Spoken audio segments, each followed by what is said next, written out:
Hello everyone, this is Henry of the Smart RN channel. In our video today, we are going to start looking at urinary tract infections. Now, as the name suggests, urinary tract infections or UTIs are infections of the urinary tract.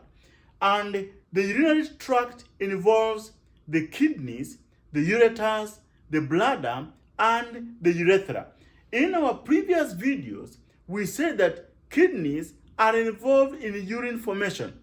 And once urine has been formed, it flows down the ureters into the bladder, where it is held temporarily before it is expelled from the body via the urethra. So when this urinary system is infected, we refer to it as a urinary tract infection. Now, when the kidneys are infected, it is referred to as pyelonephritis. When the bladder is infected, it is referred to as cystitis. And when the urethra is infected, it is referred to as urethritis. Now, the major culprit in urinary tract infection is a bacterium referred to as E. coli. This bacterium lives or is found in the large intestine, but it may move into the rectum and then out into the and into the urethra to cause infections in the urinary tract.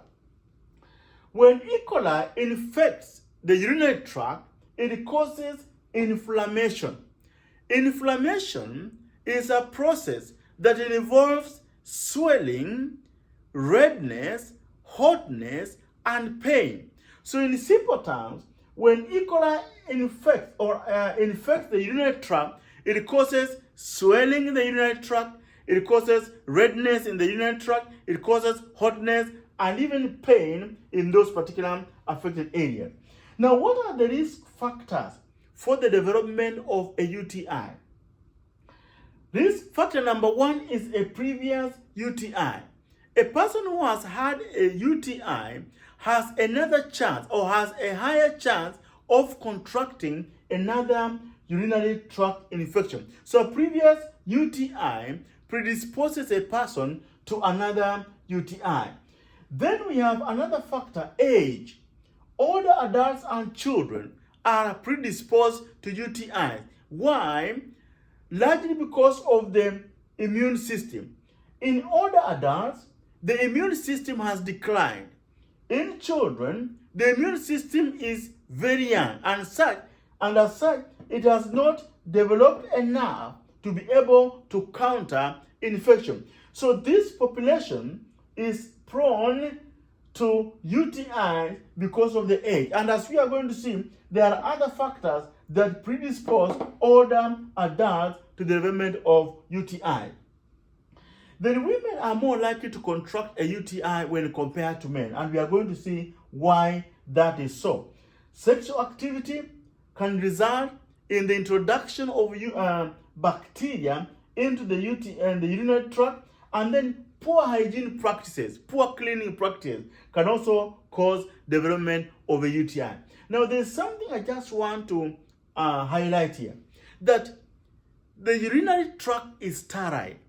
It does not contain any bacteria.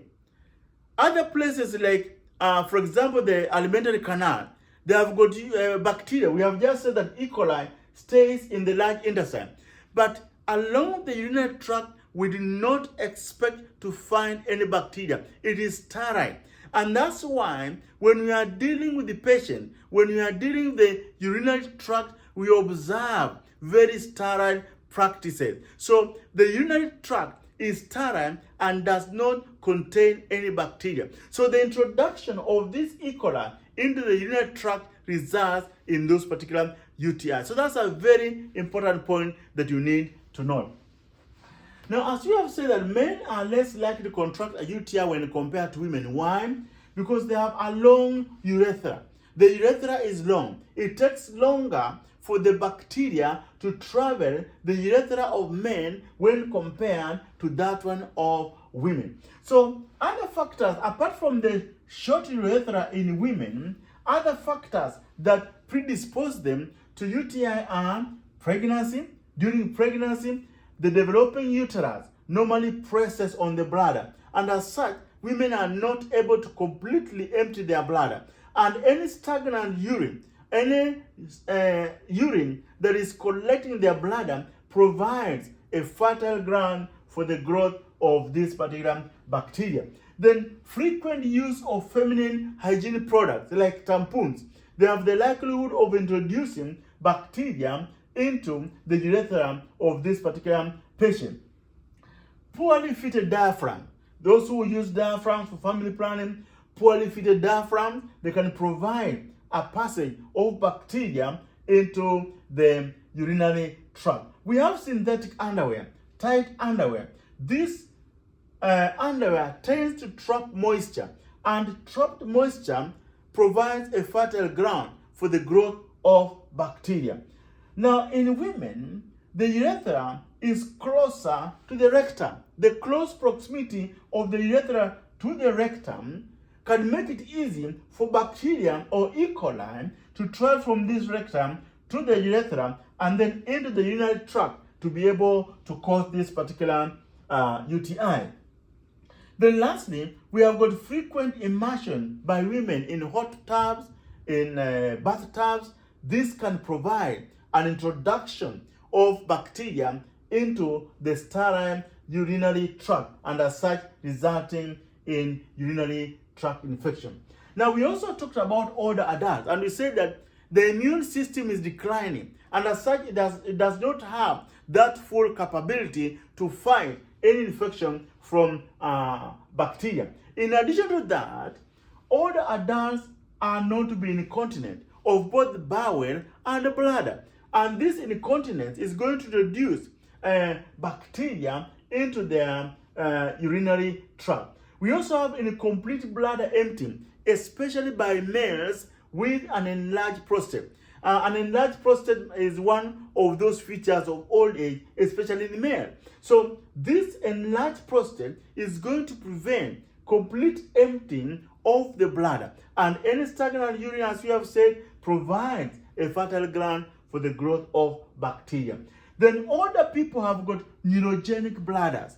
They have got problems of controlling their bladders because of problems in the brain, because of problems in the spinal cord, because of problems with their nerves. These are neurogenic bladders. So the inability to control their bladders might cause these people to be incontinent. And as you have just said, that incontinence provides a chance for the introduction of bacteria into the sterile urinary tract.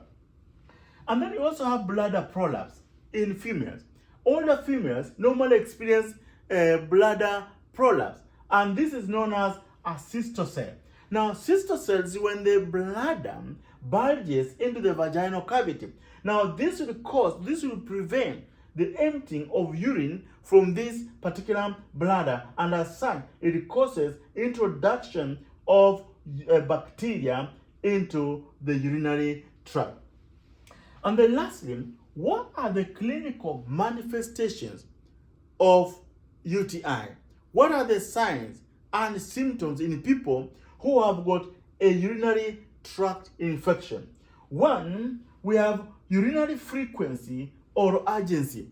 Now, these people are urinating frequently, and when they do it, it's very urgent. They have got that urgent urge to be able to urinate. That's a sign of a urinary tract infection. Then number two, incomplete bladder emptying.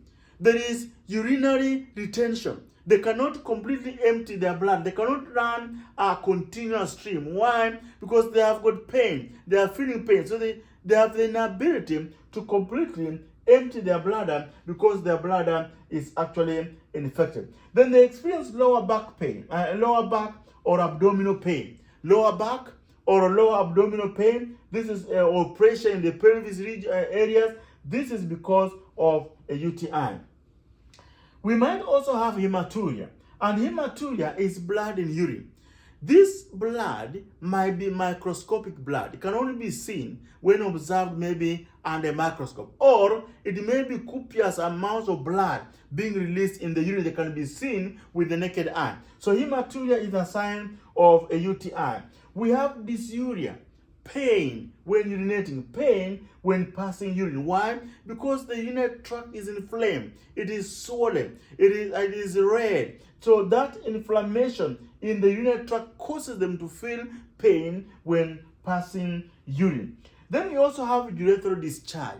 We may have discharge, for example, pus may come out of the urethra, or we may have got bloody discharge from their urethra. This is a sign that the urinary tract is actually infected. Then cloudy or foul smelling urine, which has got a foul odor, that's a sign that these people have got a UTI. And then these people normally void in bits.